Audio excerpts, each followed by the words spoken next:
morning, everyone. Good morning. Before we start, let's pray. Heavenly Father, Lord, I thank you, Lord, for gathering us this morning on this Saturday and just being in your presence and being together, Lord, in your community. I pray, Lord, that your grace would just fall upon us and that you would open our eyes and our hearts and our ears, Lord, so that we can hear how we can protect those that are so precious and, Lord, that are so dear to you. We thank you, Lord, for Pastor Linda, who's here to just teach us and guide us, and that we would be able to learn and talk and just have a good conversation about what it means to have a safe sanctuary for our little ones. And Lord, I just pray that your presence would just continue just to dwell upon us, Lord, that we would just feel your grace in what we're talking about today, Lord, that we would just be able to move forward in your kingdom and just continue to do your work, Lord. In your name we pray. Amen. So I just want to introduce Pastor Linda. She likes to be called just Linda now. She's an elder and the lead pastor at Chamberlain United Methodist Church outside of Richmond. So she drove the 2 hours to come up this morning, so we really appreciate it. And she's just been wonderful to talk to over the internet and now finally to meet her in person. But she's been trained through the Virginia Conference about safe sanctuaries, and she's been doing this for about 10 years. So she's very knowledgeable, and she's got lots of experience. And so if you have any questions, I'm sure she'd be happy to help guide us on our journey as we try to figure out what's the best policies and best practices for our congregation and our children. Thank you all so much for allowing me to be here and for rearranging the time. I absolutely told folks after we had to reschedule in April, I said, we are not having a funeral on the first Saturday in May. This is just kind of put it in your book. We're not having it. And so thankfully, folks were open to that, and we didn't have to deal with that again. First, thank you all so much for already beginning work on a child protection policy. That is so important. And that's where a lot of churches get hung up. They talk about it, they hear about it at district meetings or at annual conference, and they say, yeah, we got to do that. And as they start to do it, they start getting pushback about, we don't want to lay down rules. And we need volunteers all the time. We don't need to make it harder for people to volunteer and those kind of things. And so I'm glad that you all have taken the steps to get a child protection policy in place. And so what we're going to do today is go over that child protection policy, suggest maybe some places that need to be added or expanded, and then talk some about how you let everyone else at Chesterbrook United Methodist Church know that this policy exists. Because that's kind of the next level. Once you get a policy in place and you work hard and you get a cover page and it's all done, and then it goes in a file drawer or it stays in a computer file, and that's where it is. And so when the trustees come and ask, do you have a child protection policy? Because that is on their checklist of things for charge conference. Someone can tell them, yes, we do. And you check yes, and you just go on. But people don't really know that it's in place. You are haphazard, perhaps, about following it or about updating it.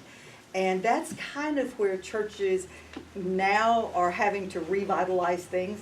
They've had a policy for a while, but they realize that the next generation of leaders, or that most folks who attend the church, most parents, have never seen the policy, don't know that it's in place, those kind of things. So it's very important to keep it a living document. Ways that you do that is that you make sure that it is reviewed annually by some established leadership team in the church.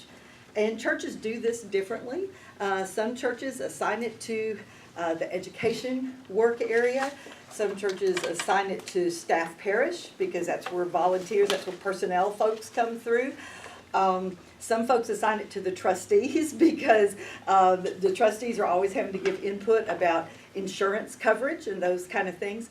But be sure that it has a permanent home in a permanent leadership structure in the church. Because so often what has happened is a special task force has been pulled together to draft the child protection policy.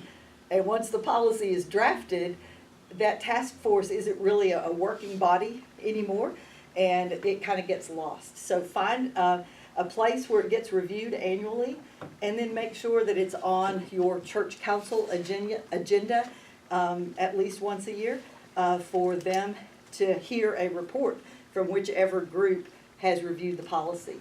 And it could be as simple as, you know, the education team has reviewed the child protection policy. We find that it's still viable and in good working order. We present that as a report. That goes in the church council minutes. And, you know, everything kind of stays up and on everybody's radar screen. So that's just kind of, once you've got it in place, that's an important next step to assure that at least somebody is looking at it and is bringing it to the attention, and that you're following it. One of the things that the chancellor's office, that's kind of the legal office at the annual conference level, says that people need to remember that whatever is in your policy, when an allegation occurs, that is the standard that you will be held to. Whether your policy has been sitting on a computer screen for 15, 20 years or in somebody's file cabinet, that the last policy that has been approved by the church, that's what you'll be held to as they're looking over how things transpired and what was going on at the time of that allegation. So it's very important to keep it current, to have everyone aware of it, those kind of things, so that you're making sure that you're actually doing what your policy says that you're going to do. Just a couple of other things. We're going to start with this local church self-evaluation form, and it's right on top of your policy. So I want you just to grab that real quick. Just write what you know, and if you have to check unsure, that's fine. Those will be some questions that we want to make sure that we either answer today or that we put on our list to do some research about. So just take a few minutes and take that local church inventory.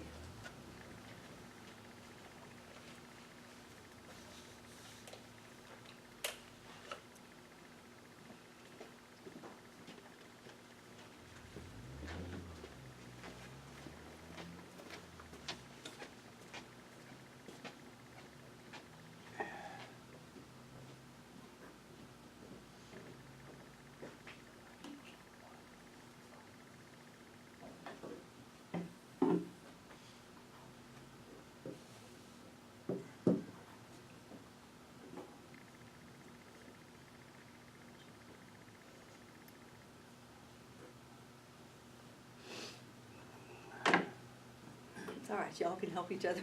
This is not a test in a stylized school. We've all got to look forward and do our own work. When you say annually, this counts for the first annual. It does, absolutely. Oh, this is our first. This is our first. The first annual meeting that we will be doing annually. That's right. Oh, that changes everything.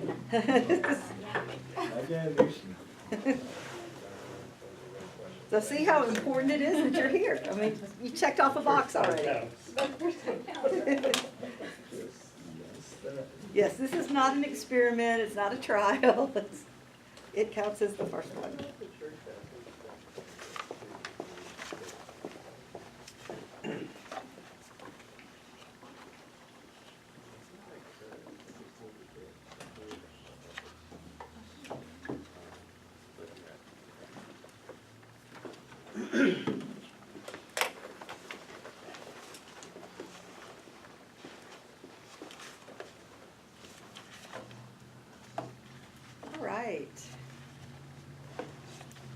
Are we ready to gather our collective wisdom? Let's do that. We screen and check references for all paid employees, including clergy, who have any contact with children and or youth. We do. Okay, very good. And just remember that it's not offensive especially if you're getting a new pastor who will have a lot of responsibility with children and youth, unless they are just newly ordained, it is not offensive to ask them to have a background check, because the annual conference does an amazing job of screening folks up until the point of ordination. After that, you don't have to have another background check unless there is something questionable as ordained clergy. And so, if you're getting someone who's been in the system, 4 or 5 years, and their primary responsibility for them is going to be children or youth or vulnerable adults, it's okay to ask them to have a background check, just like you would anyone else coming on board. We screen all volunteer workers for any position involving work with children and or youth. Volunteers? Okay, good. We train at least annually all volunteer and or paid workers with children and youth to understand the nature of abuse and to recognize indicators of abuse. Yes. Yes, This is our first this is your annual. first, all right. So we are setting a good precedent. Excellent, all right. We train at least annually all volunteer and or paid workers with children and youth in how to carry out our policies to prevent abuse. Yes, this is it. We will review the policy. We'll say this is working, this isn't. Our workers and volunteers are informed of state law requirements regarding abuse and their responsibility for reporting incidents. This is kind of that as well, yes. We have a clear reporting procedure for suspected incidents of abuse that follows the requirements of state law. That's in your, we'll probably talk about that a little bit, but yes, you've got the makings of that. All right, trustees, this is your question. We have insurance coverage available in case a complaint of abuse occurs. Yes. Okay, yes, that should be in your church liability coverage, and just making sure it's there. We have a clearly defined building use strategy as a component of our abuse prevention plan. We just about had it approved. Okay, good. And one of the things that you might want to be sure is part of your building use, this would be for, a one-time event, if somebody renting it for a wedding reception or something like that. Putting a line in your building use policy, if it isn't there, if this event involves children or youth, maybe parentheses, age 18 or younger, then someone has to read over and sign the child protection policy as they're using, even for a one-time event. I'm sure you do that for ongoing relationships that you have, but adding that to the building use policy would be a really important thing. And again, then making sure that you follow through with that. And sometimes there are some cultural differences about who is old enough to watch children. And those kind of things. I know we had an instance at the church where I'm the pastor. We have a group from Ghana that meets regularly, a prayer team and that kind of thing, and they bring their children. And part of this, when we had this part of the building rental kind of thing, we had to have a conversation about 14-year-olds can't take the kids down to the nursery and watch them, even if they're cousins or those kind of things. And, we did have to have a conversation about how to make that work, since it was in, they were using our facilities, because we would be responsible since it's in our facilities. So just really, talking with that. They were very nice once they understood. We got that all worked out, and it's a good thing, but it's something that you don't necessarily think about with other groups. We have a clearly defined response plan to be implemented in case an allegation of abuse is made against someone in our church. And again, that's part of your child protection policy of how to do that. We offer at least annual education opportunities to parents of children and youth about how to recognize and reduce risks of abuse.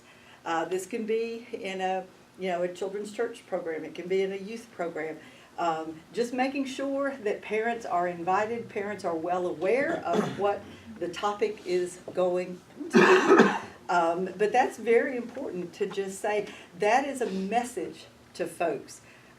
This is where our church stands on this issue.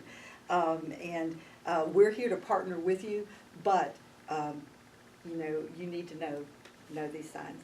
We take our policies to prevent abuse seriously, and we're committed to their enforcement for the safety and security of all our children, youth, and the adults who work with them.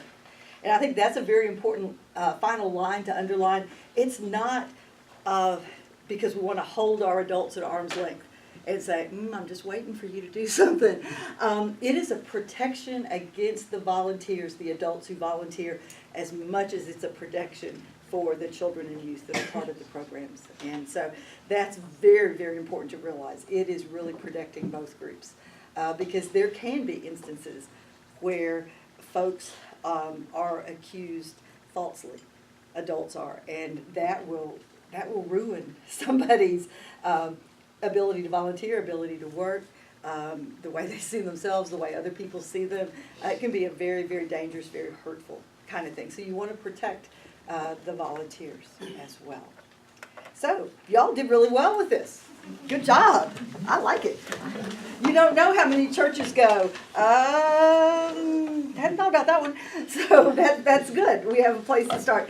Let's take a look at your policy right now. And, have some ideas about what it is that we're talking about and what it is that we need to look for. You've got a good introduction, connecting it clearly to the United Methodist Church, and that's very, very important. That this is not just something that is being forced on you, but this is something that you are saying as part of the larger church. We are taking this seriously. And sometimes, too, when people hear it's a part of the larger church, it tends to make it a little bit more acceptable to have these conversations and to write a policy like this. Again, important purpose. This is why we're doing it. We want absolute unwavering commitment to the physical, emotional, and spiritual safety of all of our children and youth. That is so important to realize that abuse, even of a physical nature, affects a child spiritually, affects a child emotionally. It's not just, we need to stop this one part. We have to heal the whole person. And the covenant statement that we're going to follow this, even if it's sometimes inconvenient, even if it sometimes makes us not be able to be quite so spontaneous, we're going to follow this and we're going to work with each other. All right, on page 3, we're going to talk a little bit about the types of abuse, and also to realize that abuse is something that is intentional. It's not an accident. When it's being defined, it is an intentional act or pattern of acts, not an accident, done by someone who is at that time in a position of authority or power over that teenager or over that child. And it's very, very important to realize it's an intentional act committed by a person in a position of trust which harms or threatens to harm a child's welfare, physical, mental, emotional, spiritual health. There are more than 2 million incidents of physical abuse and or neglect in the United States every year. That's just one type of all of those that you had listed on page 3. More than 2 million incidents of physical abuse or neglect. Break it down to smaller numbers, that's 30 out of every 100 children. Think how many children come here for things. Given those statistics, there is more than a good chance that someone in your community is a victim. There's a good chance as we gather leaders and workers that someone in this room is a survivor, a victim. And I'll just say out front, I'm sorry for your pain and for your hurt, and I know that this must be a hard training to sit through. And if you need to take a break or whatever, feel free to do that. Just knowing how just everywhere this is. It is not confined to one gender over the other. It is not confined to a certain ethnic group, to a certain socioeconomic group. It spreads from the most wealthy to the most impoverished, to people who are in families that appear to be dysfunctional, to people who are in families that appear to be doing everything absolutely right. It is everywhere. And then here's another child abuse fact. We're going to go down now and look at the sexual abuse. 1 in 3 girls has been sexually assaulted by age 12. 1 in 3. 1 in 7 boys have been sexually assaulted or sexually abused by the age of 18. Sorry, how many boys? 1 in 7 by the age of 18. Can you define what you mean by sexual abuse? Sexual abuse, they've either been exposed to pornography, they've been forced to view adults in sexual positions, they have been touched in sexual areas inappropriately, whole range. It's not just touch, but it is exposure to adult sexual contact. And the thought is that probably more boys than the 1 in 7 have had this happen to them. They tend to wait later to report that has happened to them. It's just,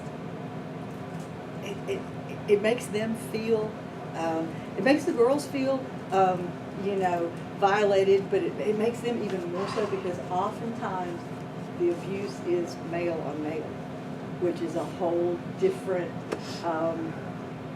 kind of dynamic for guys to have to come forward and talk about that. But even if it's a female on a male, guys are supposed to be stronger than women, right? In our culture, guys are supposed to be able to withstand that, even as young boys. And so, again, that's just sexual abuse.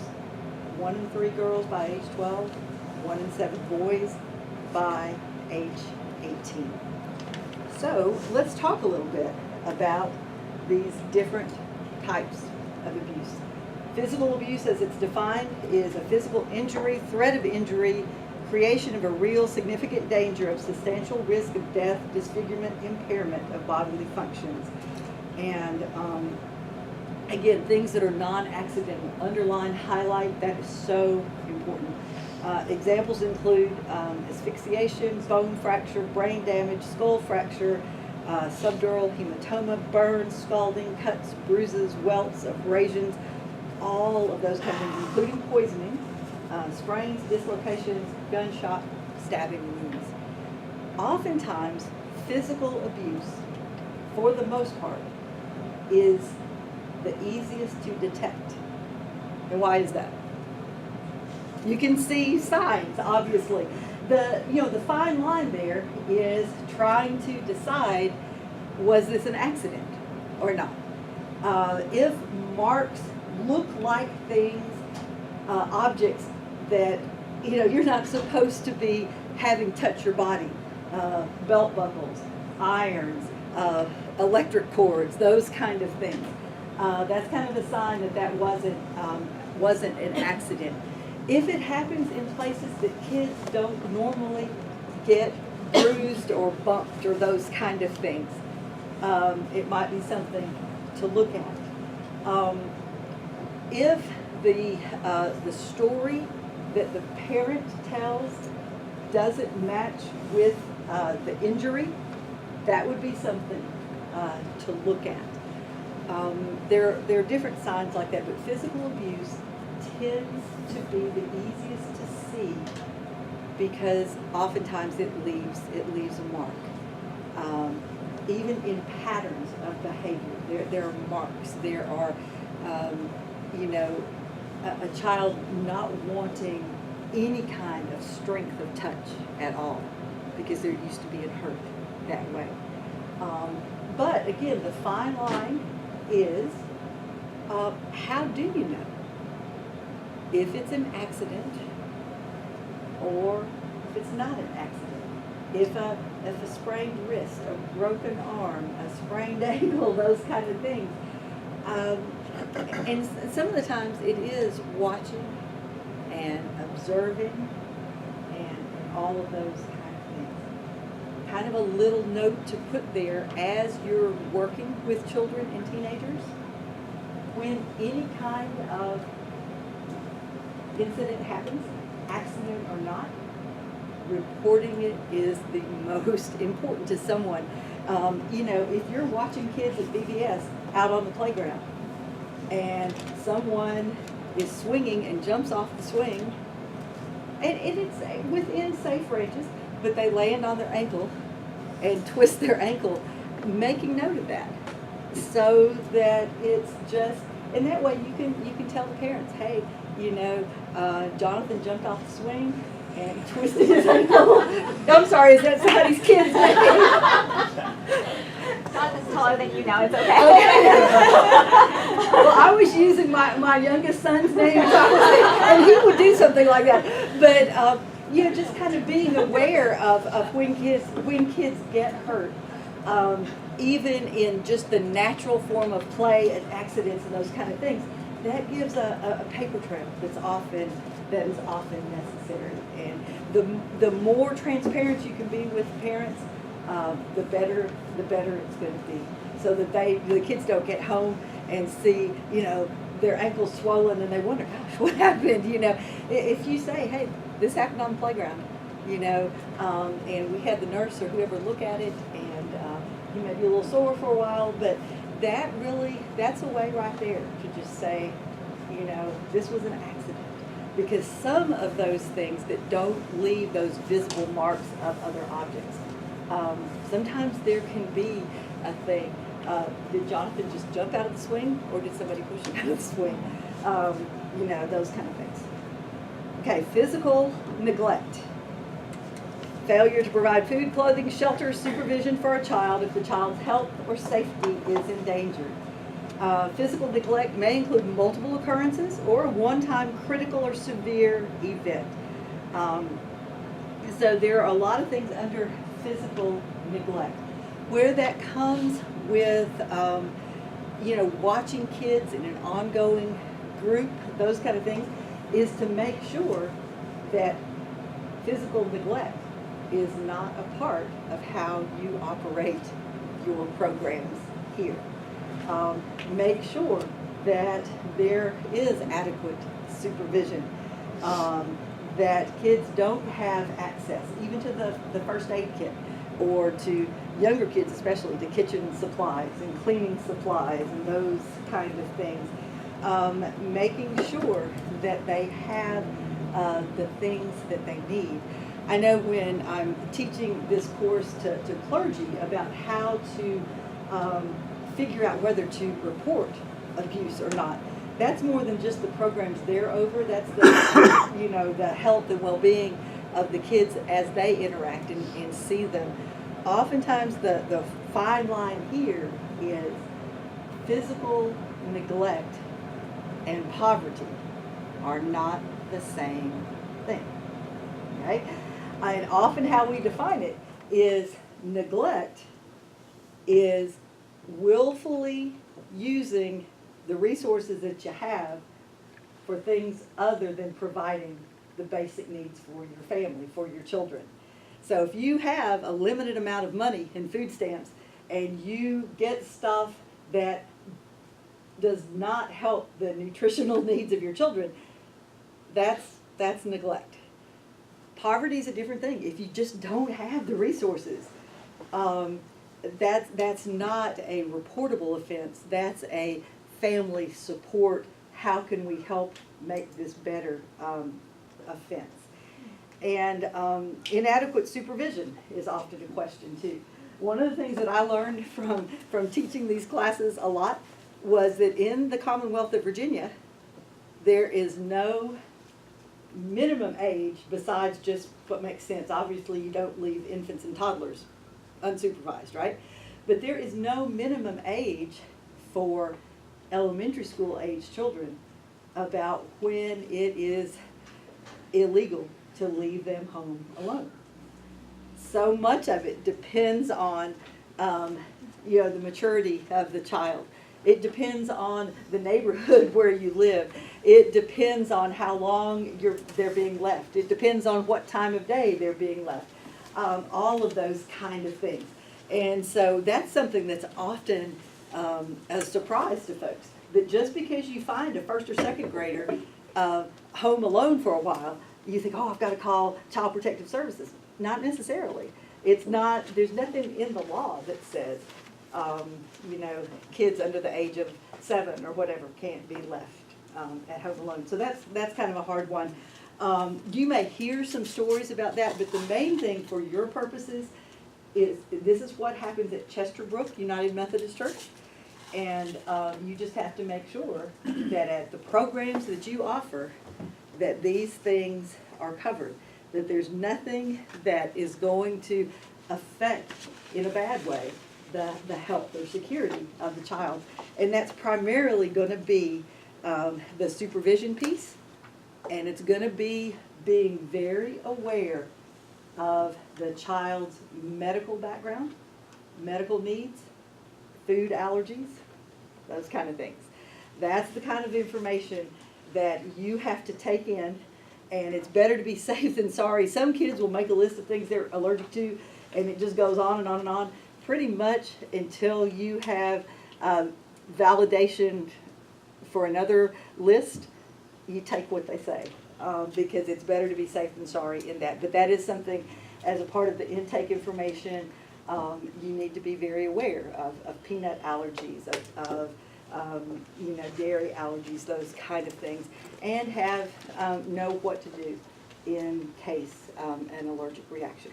Just real quick, Fairfax County and Loudoun County has recommendations about when to leave children home alone and at what age and stuff like that. So they have recommendations, but They're not laws. But they're not laws. They're That's just right. recommendations. And each county has their own, or each. And they're different. Yes, each county has their own, and that's what we found teaching this workshop all across the Commonwealth and all of the districts. Each county has its own list, and they vary widely, and so it's important to know kind of where you are and what the laws are.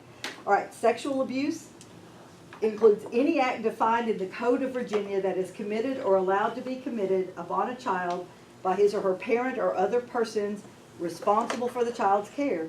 Examples include sexual exploitation, molestation, sexual intercourse, sodomy, and it also includes pornography, those kind of things. And inappropriate, even verbal stimulation. One of the places where this has exploded beyond exploded, what would you guess, in the area of what? The internet? On the internet, social media, all kinds of, yes, all of the things you can do with your phone or your tablet or all of those kind of things. It makes chaperoning, especially youth activities, a whole new adventure. I know when I was growing up, I'm about to show my age, you snuck out of your room at youth assembly and went down, across and went to the guys' floor, or guys snuck out of their rooms and came over, or at church camp, you met out on the baseball field or stuff like that, right? Now they don't do those kind of things. They take pictures and send them back and forth.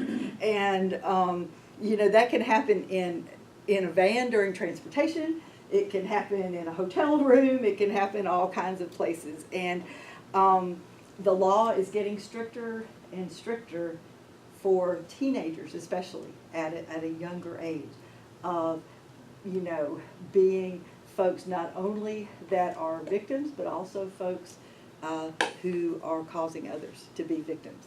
It is a huge thing. The definition here is upon a child by his or her parent or other persons responsible for the child's care. So that wouldn't seemingly include peer-to-peer interactions. It wouldn't, but if there is a significant age difference, what they say the age differential is 5 years, then that person in authority. So should this be revised to have a little bit more expansive language? I would think, because the way it's defined here, it's sexual abuse involves an act of a sexual nature between a child or teenager and an adult or significantly older, more powerful person who initiates that contact for the purpose of his or own sexual arousal and or gratification. It includes any of the following exploitive behaviors: inappropriate verbal stimulation, fondling, incest, or rape, exposing a child to pornography, or adult sexual activity. And we can change. So you might Yeah. want to, but you know, where it's gonna come to pass primarily in you all as leaders is, again, making sure that those kind of things, because in the situation where you are a Sunday school teacher, a youth group leader, a children's church leader, you know, a VBS person, you would be that adult in a position of authority. You would be the person that the parents had entrusted their child or their teenager to for this particular period of time. So yeah, you might want to look at those words, just especially in the youth area. Be aware that it's even bigger than, you know, adult or peer. Oftentimes, especially if youth groups are have a fairly wide age range, from seniors in high school to sixth graders, there is that power differential and those kind of things. But really being aware of things that an older teenager, an adult might say in jest, might be taken in a very different way by a younger person. Symbols, face gestures, I mean, you know, all of those kind of things that can have a sexual content or context somewhere in the world. I know my oldest son was telling me about an event at school that happened. This guy was trying to get a younger girl, but not that much younger, you know. The guy was 18, the girl was 16. He was trying to get her attention, and she kept ignoring him. And he should have just walked away, right, after she ignored him the first time, but she didn't. He didn't. She just kept ignoring him, and he just kept and kept and kept. And finally, he made a face at her that included sticking out his tongue. And the mom of the girl and the school counselor were trying to get this guy on making a sexual advance, sexual harassment. Because in some movies and that kind of thing, if you stick out your tongue in a certain way, it means, you know, I'm coming after you, I want to do this to you kind of thing. You know, the guy really, according to his story, was clueless. He was sticking out his tongue as a way to say, you know, look at me, say hello to me, do something, you know. But it's knowing those kind of things, and especially as adults, being very aware of the way you dress, the way you speak to teenagers and children, the way you react to their attention towards you, both person to person and electronically. Very, very, very, very, very important. And be sure that you're not, you know, in a corner somewhere, or, you know, on the far reaches of the playground, or all of these different kind of places. Just be very careful that you're in a group, always in a group, and with other adults present, because things can be misinterpreted, things can be taken out of context, things can really move toward getting dangerous for you and for them. And just be, you know, just be so aware of that. Be aware of how you approach children and teenagers in terms of touch. You know, usually the safest place is between shoulder and elbow, not too hard, side to side, all of those kind of things. You know, high fives, fist bumps, all those kind of things, very appropriate, again, as long as they're not too hard. As long as they're not done with, again, we think it's funny, we think, oh, this is serious, but look at the jewelry on your hand. A class ring can leave a mark on a child, especially unintentionally. You know, if you come up and say, hey, good job, and this is the ring with your class, the finger with class ring on it, and you do it with a little power behind it, that can leave a mark that you didn't mean, you had nothing in mind but saying, hey, good job. So just being very, very aware. Your goal is, I don't want to harm this child, I don't want to frighten this child. And people especially who are victims of abuse are very, very, very sensitive to touch of any kind. Even something as simple as, in the safe place. But if you grab too hard, that's exactly the way they have been told in public to be quiet. It's a squeeze and a look like, don't you tell anybody. And so knowing that kind of background and being aware is so important. And try as much as you can to treat everyone equally. If you're going down, giving a pat on the back, do it to everyone. Don't just say, okay, you, and then I'm going to skip you, and I'm going to do you. That's just, one, that sends a message to the participants of, I like her better than, But it also can be seen as, a favorite. Oh my gosh, she hugs him every time he walks in the door. She only acknowledges me by saying, hey, how you doing? There are those messages, and really treating everyone equally will make it harder too for someone to take the message the wrong way. She hugs me every time I come in the door. I must be really special to her. I kind of like her too. And you start thinking about things and taking things out of context. So important. Medical neglect. Again, that often happens within the home. You may notice some of that, and we need to be clear too about what this policy covers and what it doesn't.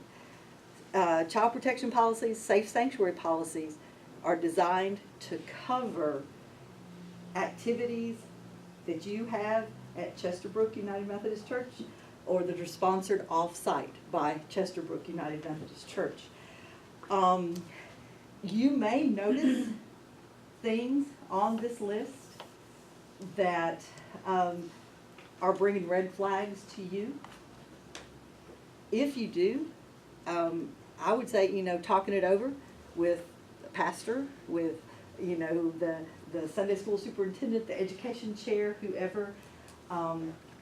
This policy, though, is made to protect the children and the workers who are part of your programs.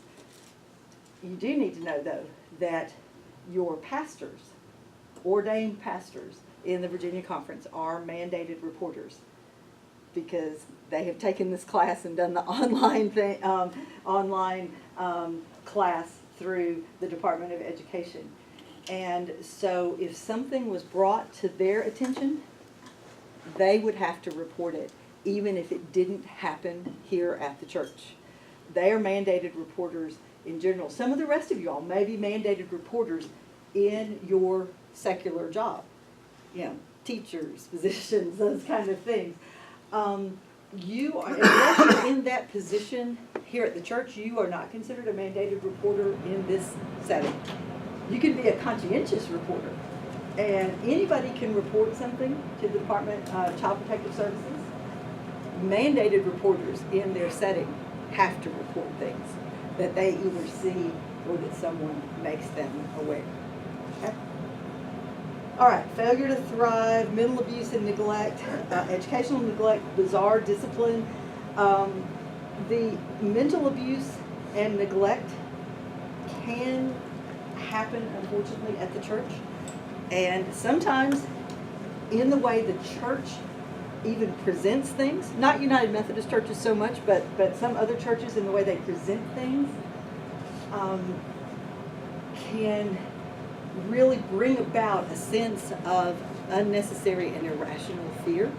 So we have to be very careful about how we talk about, especially cult activity and those kind of things that are going on out in the community, and bullying, unfortunately, also happens at church, just like it happens at school, just like it happens on the baseball field, just like it happens any other place.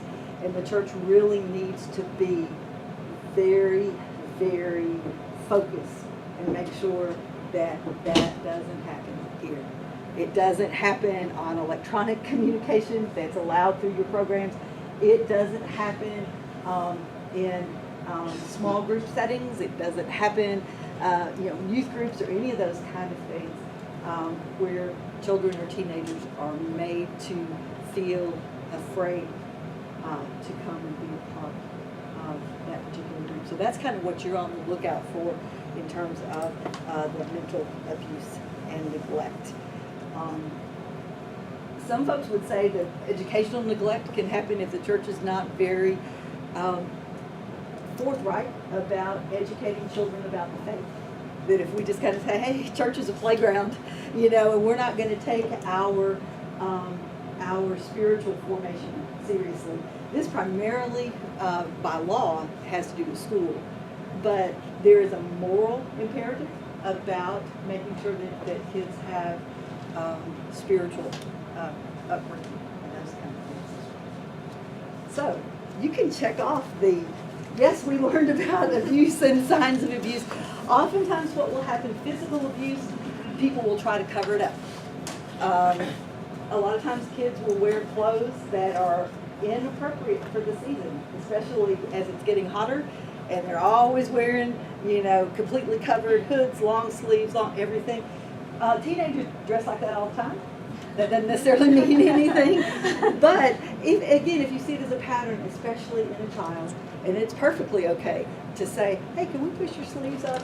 Because we're going to paint, and we don't want you to get paint all over your hoodie or whatever. That's often the primary sign of physical abuse, or just obvious, things that are painful, bruises, sprains, those kind of things. Often a sign of emotional abuse, which is the hardest one. That's the neglected emotional abuse, the hardest one to detect, because it doesn't leave external scars, it leaves internal scars. When people are consistently told they're no good, they're never going to amount to anything, they're going to end up in jail, they're going to end up, being a prostitute or all different other kinds of things that you would not imagine what people are told at what a young age, just so that the person in charge feels more powerful. It's like, if I can put you down, then I feel stronger. That's not the way it works. That's not the way God wants us to live together. But being aware of that, sometimes with kids who are victims of emotional abuse, the best thing that we as the church can do is show them a different way of having a relationship. We can show them what it's like to be in community and be able to joke around and it all be safe. We can show them what it's like to have folks who not only will instruct them in what to do, but will listen to them and say, that was a great idea that you had. Why don't you help us work on that? That was a really good idea. Rather than always being put down or always having to earn your place. It's just, hey, you're welcome here. You're loved because God loves you here. Oftentimes sexual abuse is found either one of two ways. Either the person is very, very, very, becomes more and more withdrawn as the sexual abuse continues to happen. Or they show how much they know. And girls especially are thinking, this is the way I get attention. So I'm going to just get all the attention I can get. And if you begin to see, again, at a young age, either gender knowing more than you normally would at that age, and again, this is a hard bar to find, right? Because 3 and 4-year-olds know a whole lot now, thanks to things that they are, exposed to, that they see, that conversations they hear. But knowledge that's more advanced than they should know. Really promiscuous behavior, especially by girls, or girls wanting to take the mothering, caring role, especially as a young child. That's not bad if that's just one of their personality traits, but if that's the entirety of who they are, sometimes that might be a sign Again, you want to know what to look for as a caring community, but the primary purpose of the child protection policy, the primary purpose is so that you will know how to act to best protect the children and teenagers and how to act to best protect yourself.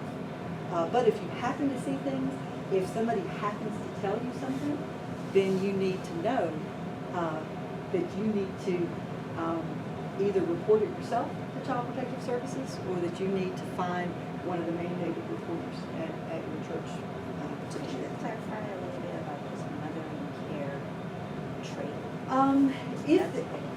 If there's a young girl, say she's, 9, 10, 11, and the only thing she wants to do at the church is be in the nursery or those kind of things, rather than being in her own Sunday school class, being in, peer-related kind of things. Sometimes that can be a trait, because that's what she's had to do at home, and she doesn't feel comfortable with people her own age because she feels like she's different, but she doesn't know why, and those kind of things. Are we saying that's an abuse? Huh? Are we saying that's an abuse? That can be a sign that something else is going on. That's all. If you're looking at some of those signs are there just for your radar. It could be that, hey, that's just the way that person's put together, and it's fine. But if it happens over, a period of time, and you get the sense that there's something else going on, you may just be open to listen, or to see other signs. What we're going to do now is less details and those kind of things, and more just highlights, and really talking about what your policy says about what's expected of you and other volunteers, and what to do in extenuating circumstances, and also the very last section on page 7, in the event of reported abuse. So you kind of have a protocol, things to think about, those kind of things. Volunteer and worker selection guides. This is usually where the policy starts getting some pushback, because people will say, it's hard enough to get Sunday school teachers.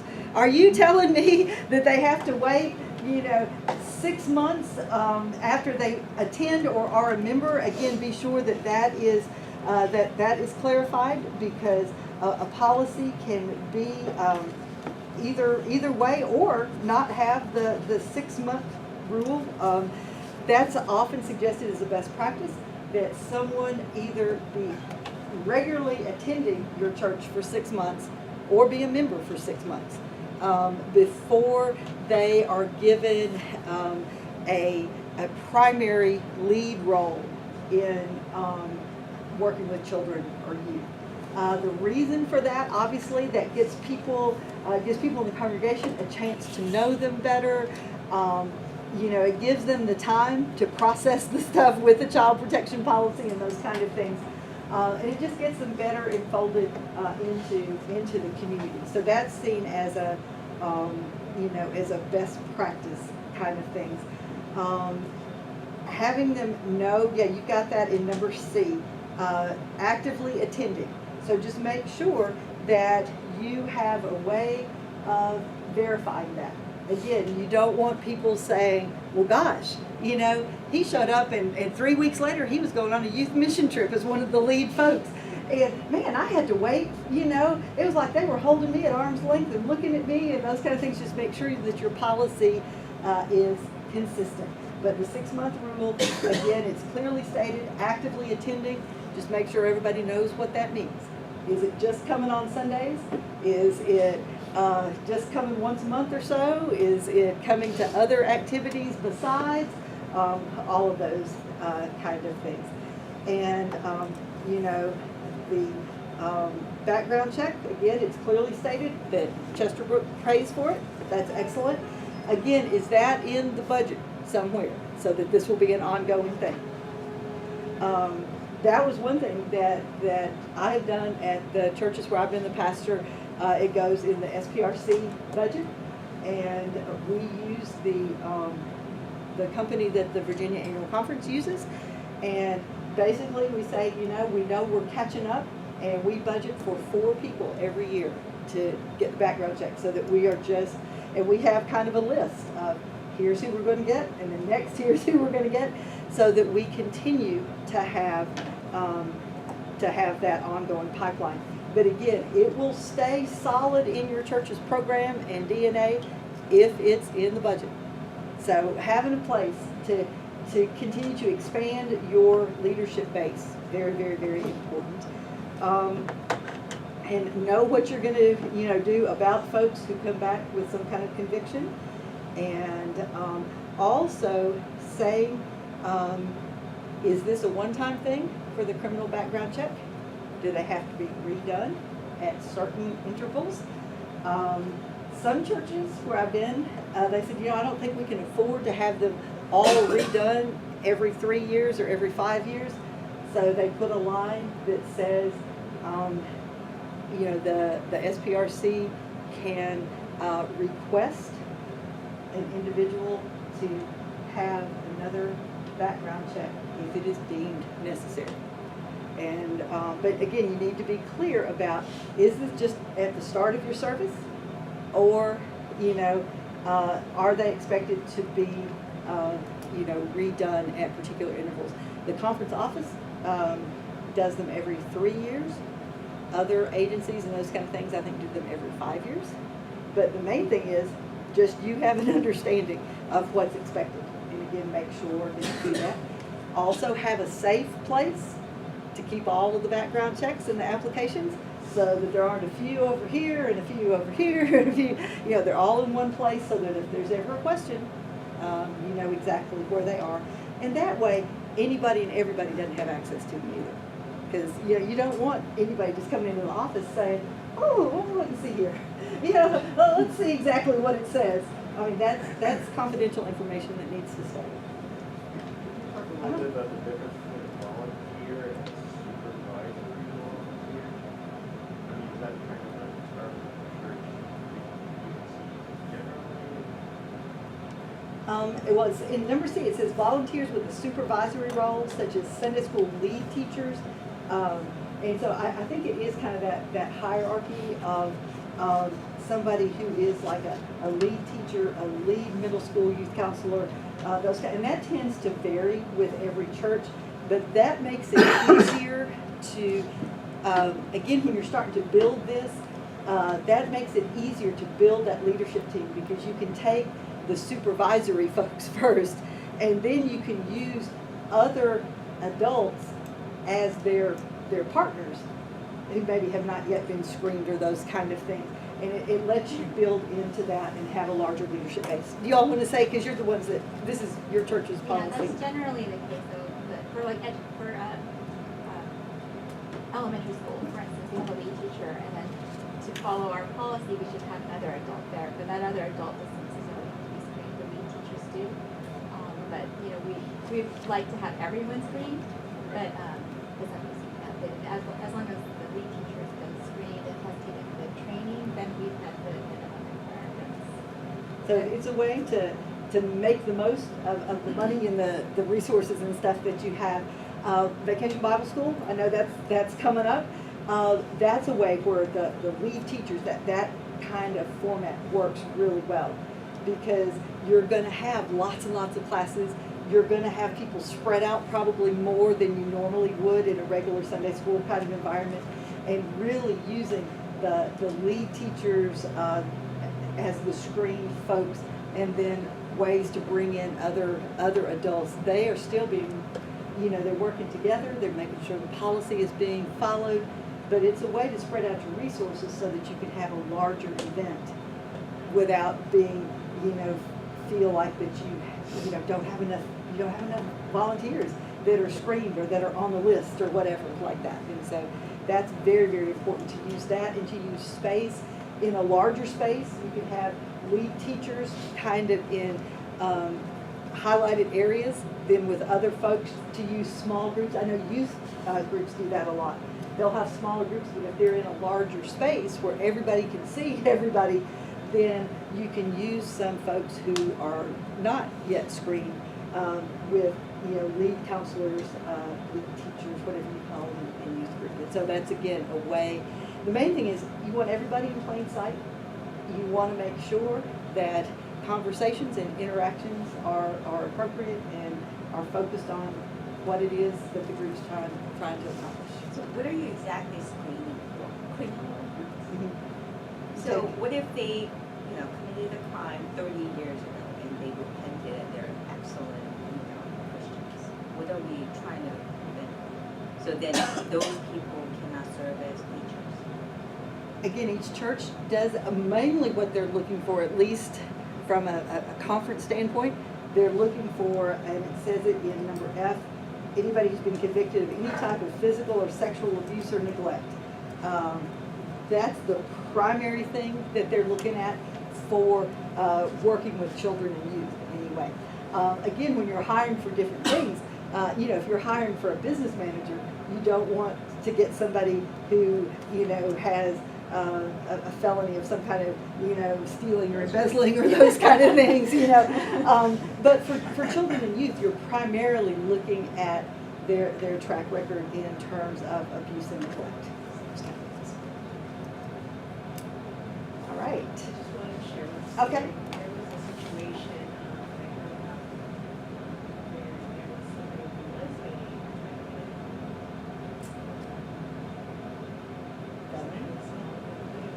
years ago. They actually tried to come back into serving at children's play school. And there was an issue because they said, I've been clean and I haven't, you know, done anything for many, many years and I'd like to come back. And the church was basically saying, you can't serve other ministries, just not this one. And so they felt like, well, why can't I serve? And they said, you know, for the protection of children and you, we would love to have you serve in different areas. But yeah, that's a very serious kind of thing, because yes, you can not be an offender and all those kind of things for a long time, but there's still always that,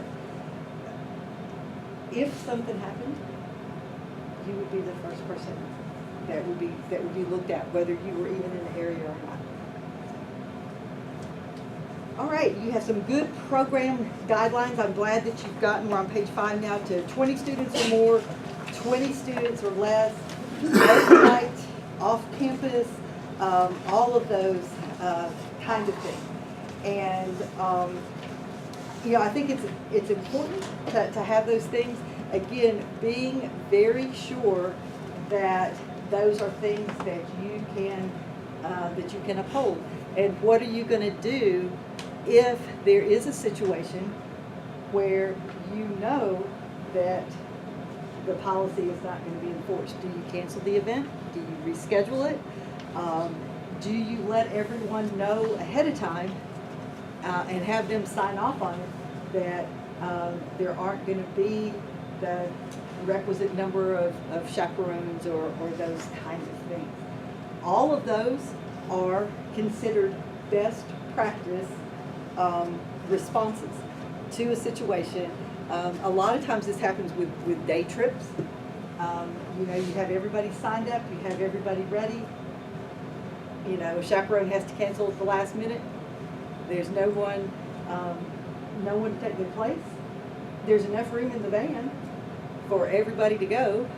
You know, you're going to an event that's sponsored by someone else, so there'll be chaperones when you get there. But there are, all three of those are options. You can, you know, cancel your church's participation, and that may mean that you don't get whatever deposit you put down back. And that may just be, you know, something people have to know. If it's something that you have total control over, like you're not going to a district youth event or whatever, you can reschedule it. And say, you know, this is why we had to reschedule it. Be really, really clear, not putting blame on the person who couldn't go, but just saying, you know, we couldn't follow our safe sanctuary transportation, 2 adults, whatever, those kind of things. And that's okay. Sometimes parents aren't crazy about that. Sometimes it means that some of the kids that were gonna go the first time can't go the second time, those kind of things. The other option, and you don't want it to happen all the time, but the other option that you can do is to let all of the parents know as soon as you know that there's a problem. And have a form that they can sign that says, I am aware that for this event, you know, my child went on this event, there was only one adult present. And I'm okay with that. And they sign it and they date it. Again, you keep that in the file. That happened in the smaller church where I was serving. We had a confirmation, let's go see all the Methodist sites in Richmond Day planned, you know, the whole time, you know. And it was, we were gonna go to the conference office, into Heart Havens, into all those, you know, nothing, no big deal, but it was gonna be a day. And the family, one of the families that was providing the other chaperone at, you know, on actually the day of the event, you know, 2 of her kids got sick and they couldn't go.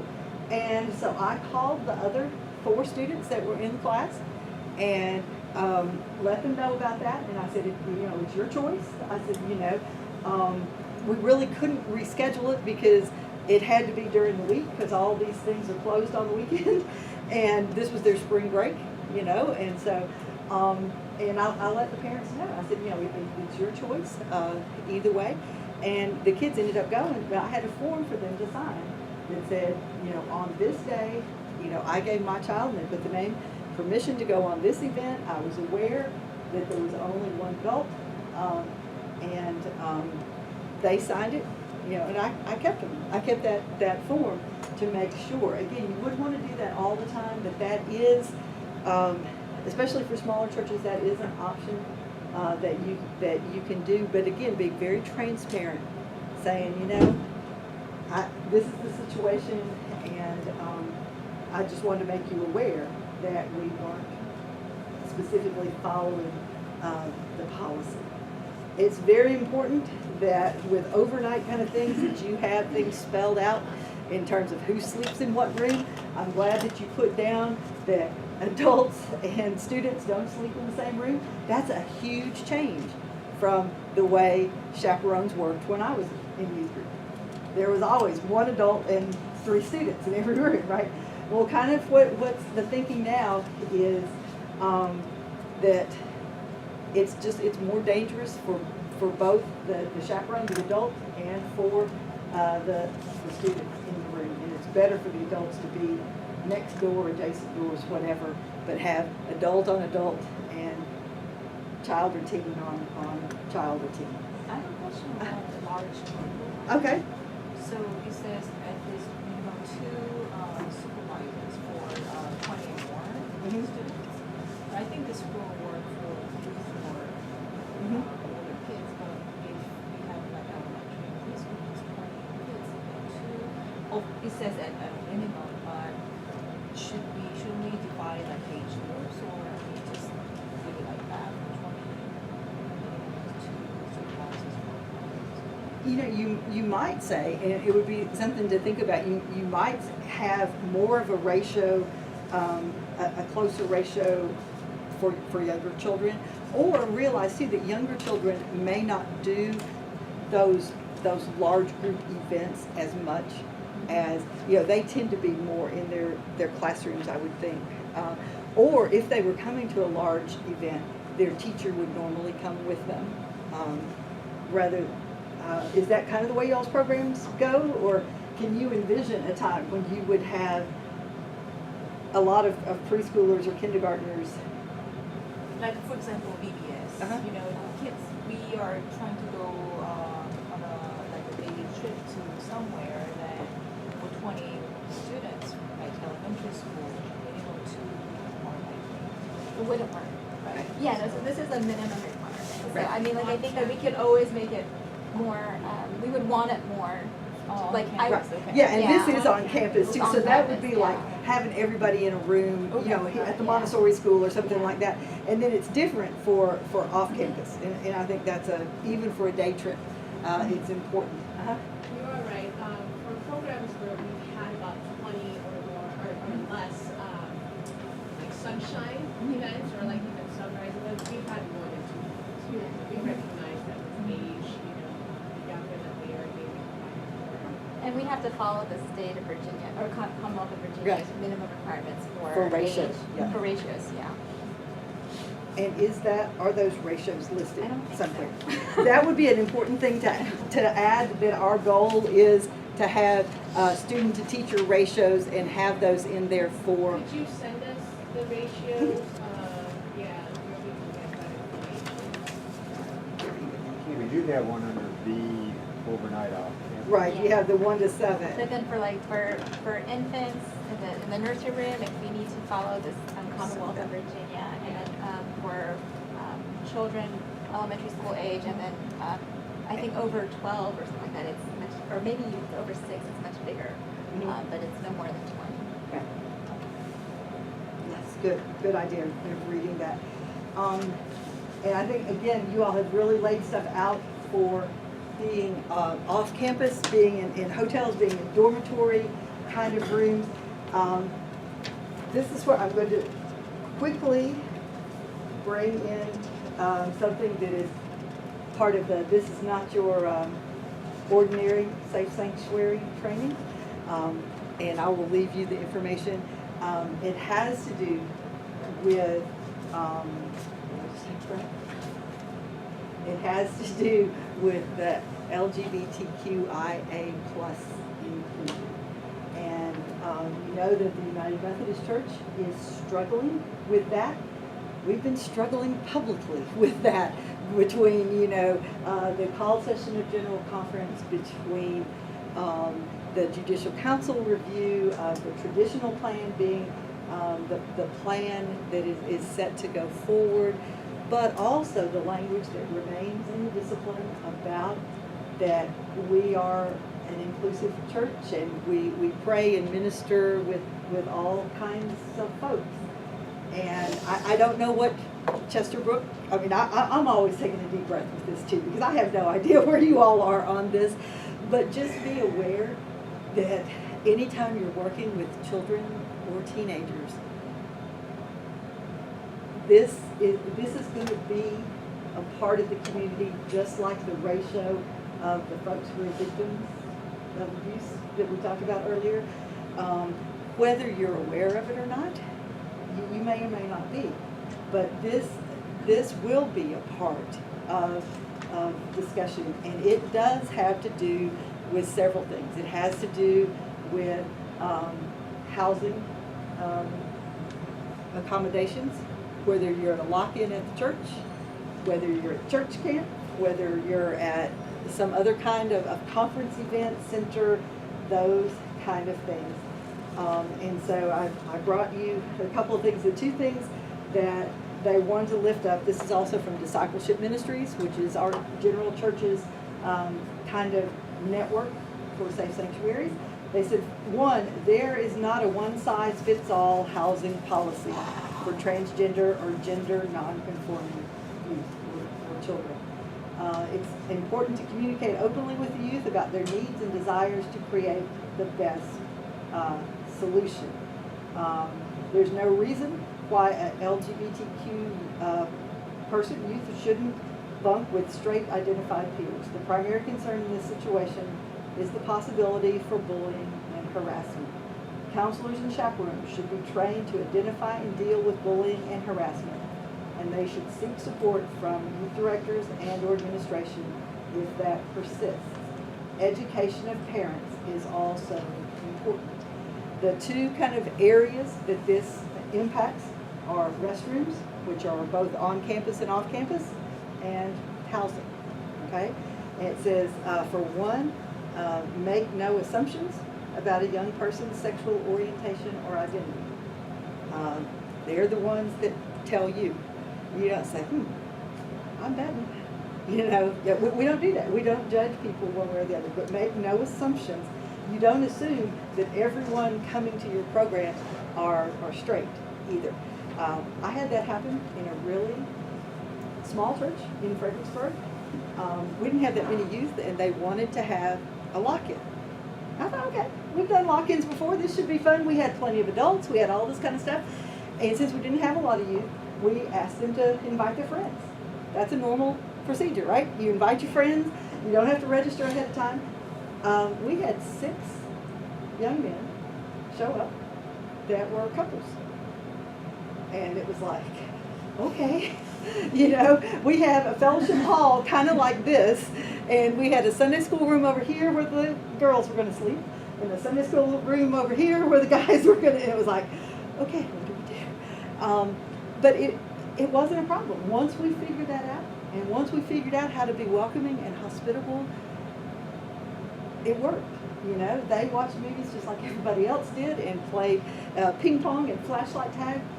And probably the hardest part of the whole lock-in was hearing their stories individually. When they would, we had the sanctuary open, and like you do at youth lock-ins and stuff, people come in, you know, and share their heart and those kind of things. With 2 adults, we were good with that. But to hear their struggle and about how they'd been turned away from church, and how thankful they were that we didn't tell them to go home. And it was just, oh my goodness, it was overwhelming. But you never expect, I mean, I never once thought about even asking that question, you know. I just assumed, you know, girls here and guys here and everything would be good. But it was just having to think in that wider horizon. And those kind of things. So just thinking about, especially in youth group, you don't let heterosexual couples be in the same sleeping quarters, right? So you don't let homosexual couples be in the same sleeping quarters either. So we worked with that. We had 2 rooms for guys, and we were able to divide them up, and it was all good. So the Virginia, the UMC conference, the issues is about the pastors. Yeah, it's Now, is pastors. there a guideline about teachers? No. Pretty much what General Conference ruled now was that clergy cannot perform same-gender unions, churches cannot be used for same-gender unions, and no one who is an openly, you know, professing outward homosexual person cannot be considered for any kind of candidacy for ministry. But we also say, you know, we've always been welcoming and including, and yes, as long as they meet the standards for membership, we ask the same questions as we would to anybody else. Will you uphold the church with your prayers, your presence, your gift, your service, your witness? At this time in your life, do you want to live out your faith at Chesterbrook United Methodist Church? And but also know that as they are leaders, there's no guideline that says they can't be leaders with children and youth. I think most people are beyond the stereotype of that it's contagious, you know, those kind of things. But they would be background checked just like anybody else, because they can have, you know, abuse charges just like anybody else. At least that's where they are right now. But that is kind of an issue off of the radar. I'm going to leave you that. But just be thinking about, you know, and restrooms too. Do you have all gender-specific restrooms? Do your men's rooms especially have stalls in them? Because that kind of stuff, if you can go behind a closed door, that covers a whole lot of issues for folks out there.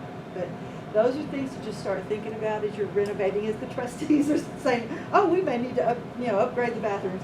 That's something that some churches are looking at, is having them all being gender neutral, being one, you know, just one stall or whatever, or making sure that if they're going to be gender specific, that all of everything has a stall and a door, rather than just, you know, urinals on the wall. And again, that's primarily a guy thing, because all the women's rooms have stalls and doors. So that's something to think about.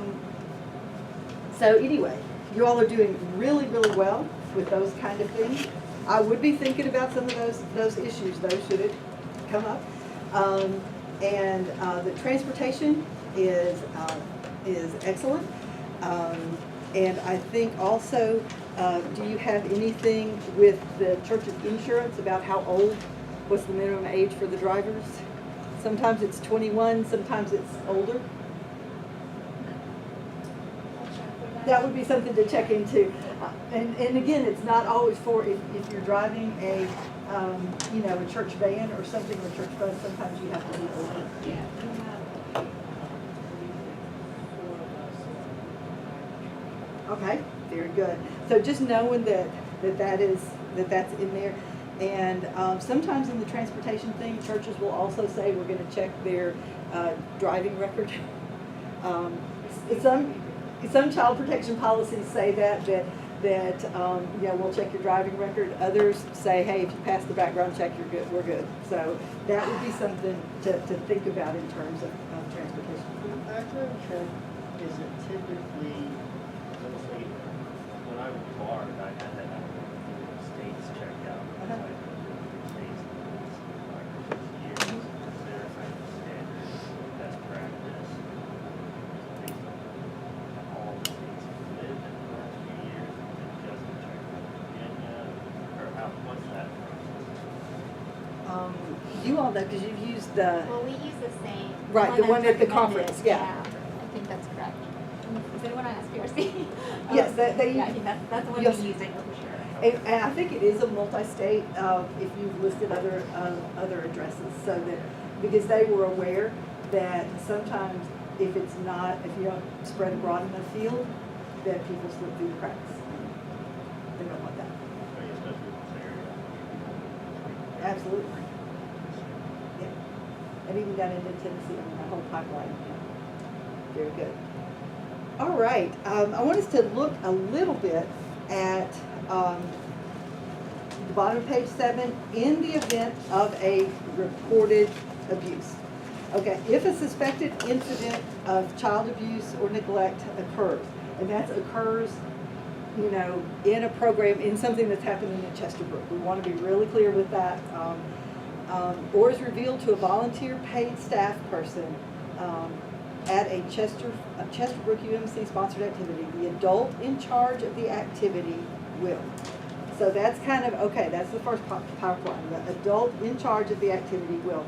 So are people usually, I guess, knowledgeable about who the adult in charge is? That would be something, to make it, okay, at VBS, it would be the VBS director, right? Okay? For youth group, it would be, whoever, and if you have middle school and high school, it would be, whoever the point person is for that. For children's church, whoever the point person is for that. For Sunday school, whoever, the point, that kind of thing. So knowing, who that, the adult in charge of the activity, one, will know about that. That's the most important thing, that they will know about that. Because sometimes it's, oh, that person's too busy. And so we've had all these conversations over here first. Try not to do that. Go to the person in charge first so that they can do several things. Ensure the safety of the affected child or youth by removing the student from any immediate danger or risk and providing that student a safe environment. Again, easier said than done. When you're, if you're in here doing a group building activity and somebody comes and says, I saw this happen over there, it might be hard to come and get that person. And what might be the case is the person who's being alleged as a perpetrator might not be in this room at that time. It might be the best thing to just, at least for now, leave, not draw undue attention until you figure it out. But if they are in close proximity to the person who is being alleged as a perpetrator, yes, they need to get away. Contact the lead education ministry pastor as soon as possible. Again, really, really, really, really important. And everybody knows who that person is? Kind of? Okay. The lead education ministry pastor will follow a protocol for reporting abuse. This probably needs to be, the protocol needs to be you know, step by step by step. This is what will happen. You know, contacting the parents of the student, any minors who were involved in the suspected incident, the Department of Social Services, and the district superintendent. What district are you all in? The Arlington District Superintendent, and why that is important. And if the lead education pastor, I assume then you have a senior pastor over them. That person needs to be in the line as well. When we do these trainings and district superintendents are involved, they said always put us up near the top of the list, because there have been instances when it's ended up on TV before the DS knew, and they saw it on the 11 o'clock news, and that wasn't cool. So, you know, be sure, and what the district superintendent then will do for you, there is a contact person in the conference, on the conference staff, that deals with this kind of thing. There is a crisis intervention team that can be sent to your church to help process this kind of thing. So it's important that that they be in the protocol. And one of the things that social services always says is do not investigate. So write that in very big letters. Even as you're reporting, you report the name, the date, the place, the age of the child, basics about what happened, but do not investigate, because that can often cause a chain of reaction that will make the Child Protective Services team not able to successfully investigate. A lot of times folks who are involved in this kind of thing, fight or flight, covering things up, all of those kind of things. So it's real important not to try to investigate or anything more than just report the facts. Obviously, in these situations, you're talking about someone as the perpetrator who has been a part of the activity. And that's a hard thing. That's why the lead pastor needs to know really quickly, because it may well be that lead pastor has to pastor the alleged victim as well as the alleged perpetrator, as well as pastor the church. Because even if there's an allegation that turns out to not be, viable, not be confirmed, it will rock a church community just to have a suspicion, just to have a report. And so those kind of things really involving the lead pastor. You also need to have a protocol, and this is probably the hardest one to write, if the allegations involve one of your pastors. Because that can happen too. And at that point, you would really be relying on the chair of the SPRC committee. You would really be relying on the district superintendent and those kind of things to take care of that. But having that kind of protocol, if it involves a layperson who's been a part of the event, if it involves one of your pastors. These all focus very much about what's happening during the event, right? So for example, our church has, after the program is over, we have fellowship lunch. Mm-hmm. Now, during those transition times, kids are released to the parents. Now, if the incidents happen during those time frame under the roof of sanctuary, then is it covered by the liability form that parents sign? Parents are on the house, and the church is not. How do we need to put those terms in the guidelines? And that was the next place we were going after we got this. Was to kind of mentally think through the schedule, getting from one building to the next, the before and after, because especially with youth programs, but with children too, are parents ever on time to pick up their kids? Rarely, right? And so some churches do have a guideline about, that more than one adult has to stay until everybody goes home. Or again, sometimes the youth leaders who are on the dismissal kind of group will have little half sheets of paper in their pocket or on a clipboard that basically says from 8 p.m. to 8:25, I was outside in the parking lot with your child, and they sign off of it when they come to pick them up.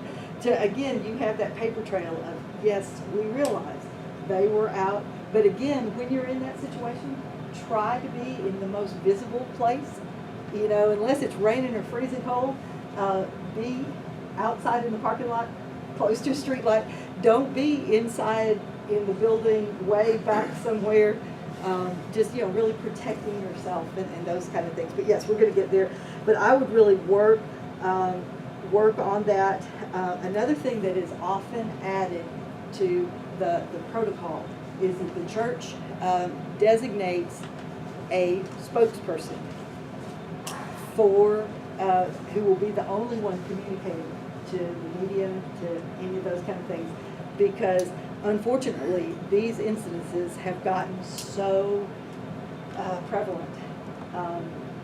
They make the news very quickly, and they make the news as soon as someone hears about it. And so have someone designated, and this can be a rotating thing, but have someone designated as the church spokesperson, as long as the pastor is not the person who is the alleged perpetrator. The pastor can be that spokesperson, or it can be the lay leader or the chair of whatever, but just be sure that that person is not only designated, but that most people in the church know who that person is, so that when this happens, unfortunately, another human reaction is to tell everything you know and some of what you don't know. And media folks will seek you out because they're trying to get a story. And if you're not the designated spokesperson, your response needs to be no comment. Our designated spokesperson is, and just as simple as that, no comment. And even within the church, again, so often we want to be pastoral and we're not sure how to be.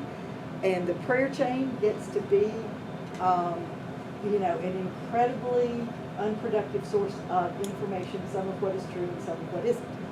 And in this situation in a church community, yes, you want to pray for the victim and their family and the youth program if it happened in youth, or the children's ministry if that's where it happened. You want to pray for the alleged perpetrator, but you don't want to pray with a list this long. Did you hear that so-and-so was in the bathroom with so-and-so and they did this and they did that? And, that's not helpful, but it happens. It happens in small churches, in large churches, in urban churches, in rural churches. People somehow need that release of being in the know. And so even within the church community, to say, we're working through the process. Our church spokesperson is, let's continue to pray for this situation so that it doesn't become more fear-producing than it already is. So real important with that. So I would really work on having a detailed, detailed kind of list of this is what you do, this is what you do. Are there incident reports that you fill out for accidents too? Do you have that as a part of your protocol? How are you going to start documenting when someone comes to you and says, I don't know if this is anything, but this is what I saw, or this is what I heard. You have to almost go on autopilot. Okay, this is what we do, and this is what we do, and this is what we do. Because you're going to have basic details when you report to Child Protective Services. You're going to need basic details when you talk with the district superintendent and with the crisis intervention team and that kind of thing. So we could have that as an attachment to this. Almost. Absolutely. And it might just be something that all events have, you have some of those forms, some, in very prominent places so that if an accident happens in here, somebody runs into one of these columns or whatever.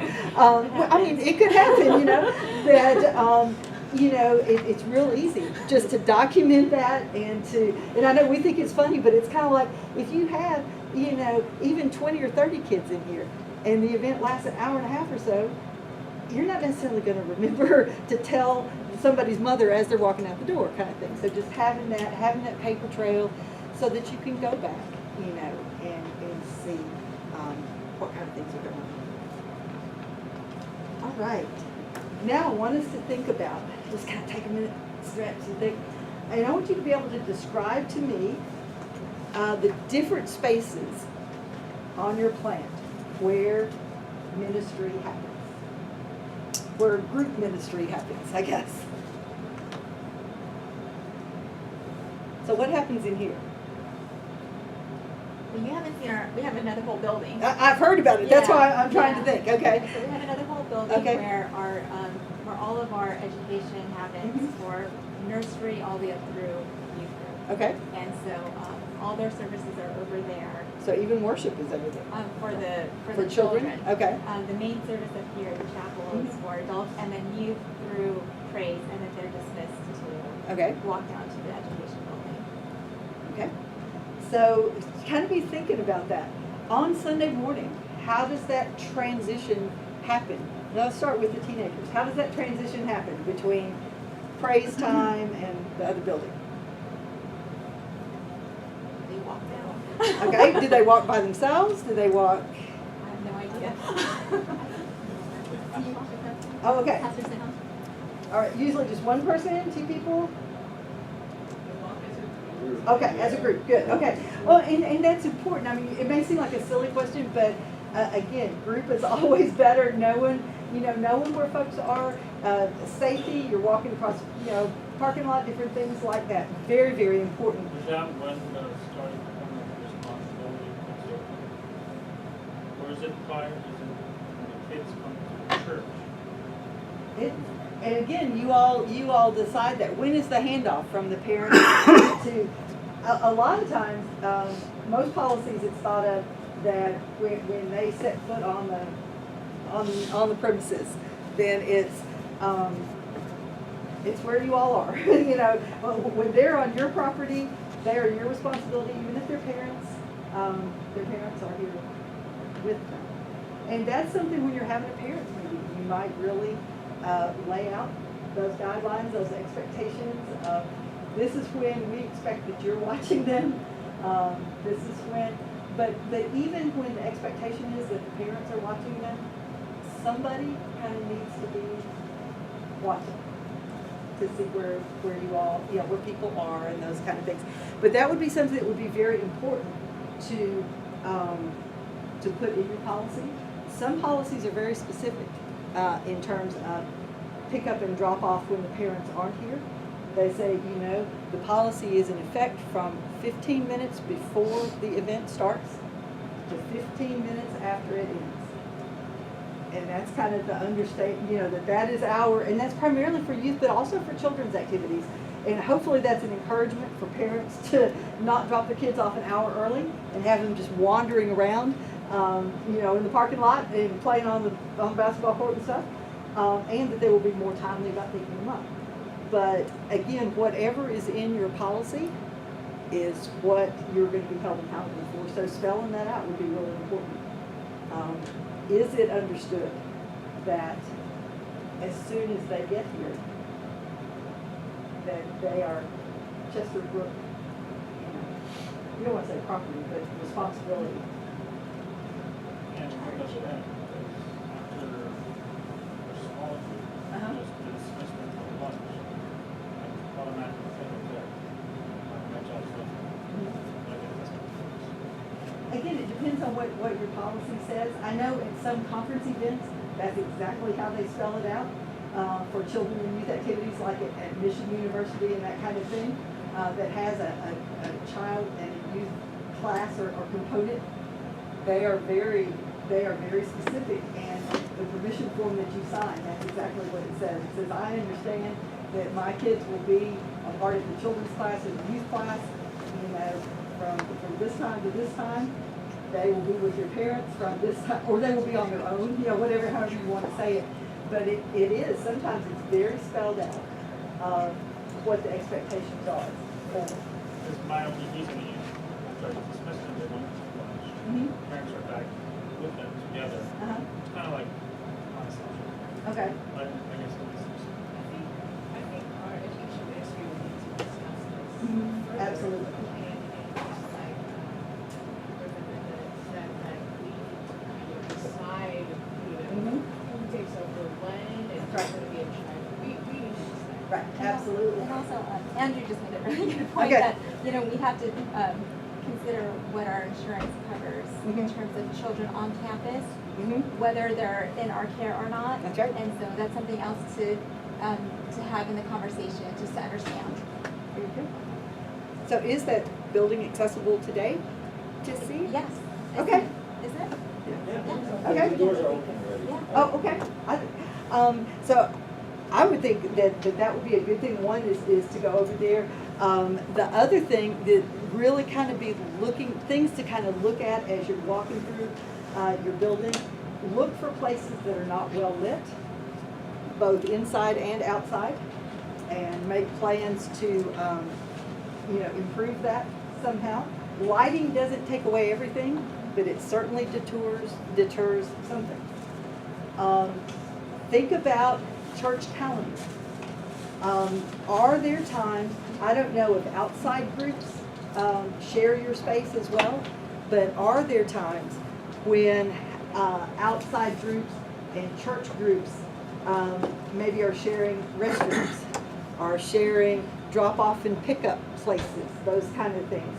I know we did one of these things one time, and a church just kind of looked at their calendar and they were like, oh my goodness, the preschool is down here in the basement fellowship hall having lunch, and AA is meeting over here, and they share the bathrooms.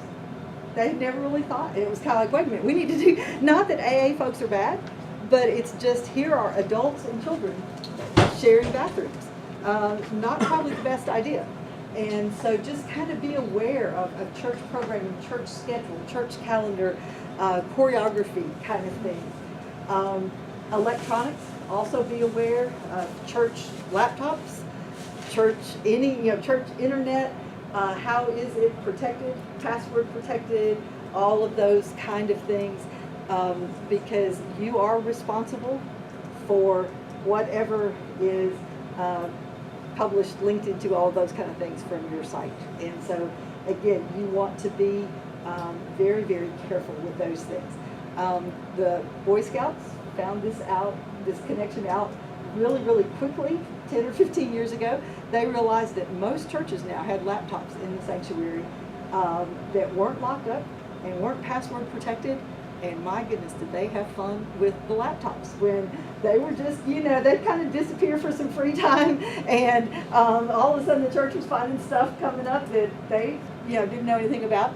And so it was like, those kind of things. Very, very careful about making sure that people can't access your laptops, your electronic devices without permission.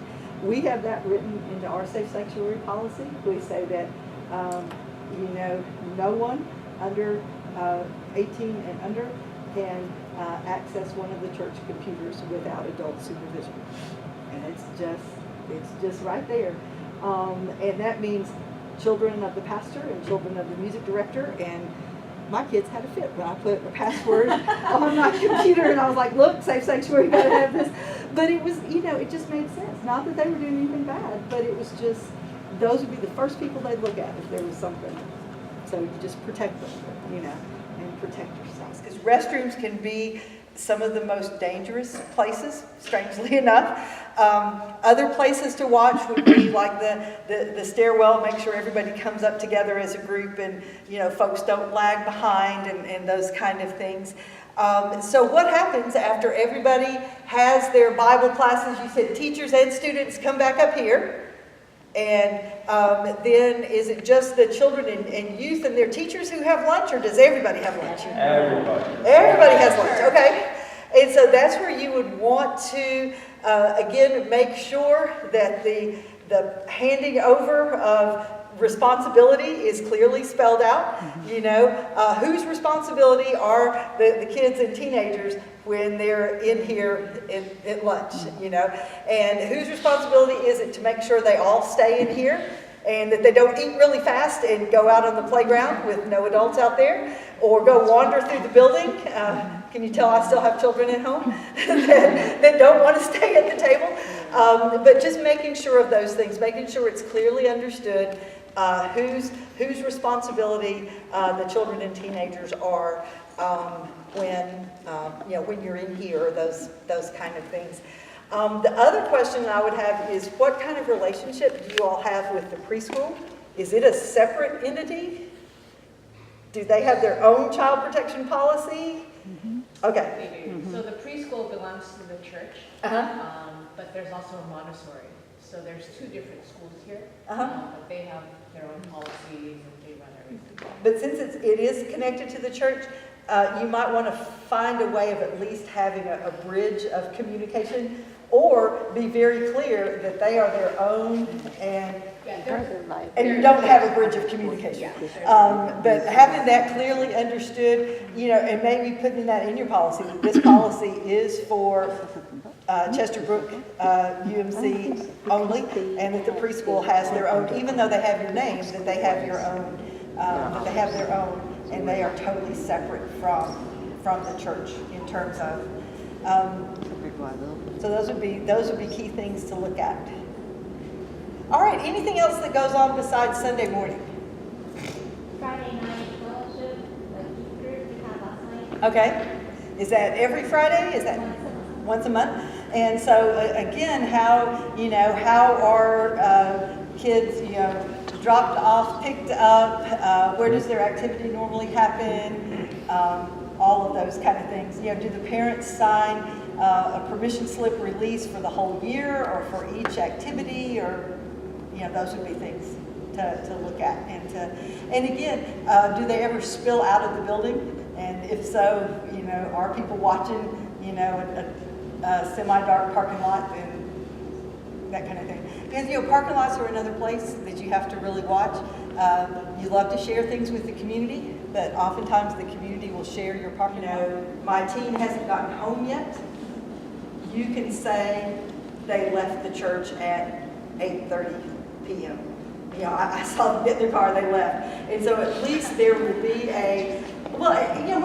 you don't want to think bad things are going to happen, but if there has to be some kind of investigation, they have to know where the last place they were, kind of thing, and to be able to say, you know, they left at 8, they left at 8:15, they left at 8:45, whatever is really, really important.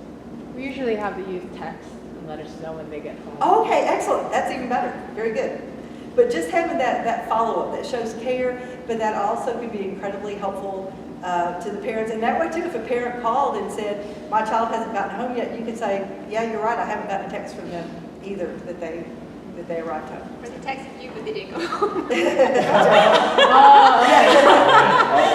Well, and sometimes that will happen. They feel closer, they feel a connection to their youth pastor that they don't feel to their own parents. So, I mean, you know, teenagers are like that. But those are kind of things to be thinking about.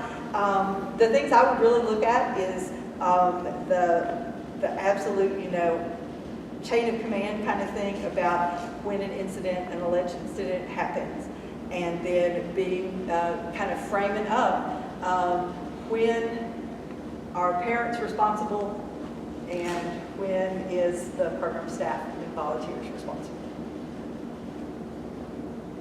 This is a nice space. This is a very nice space. Yeah.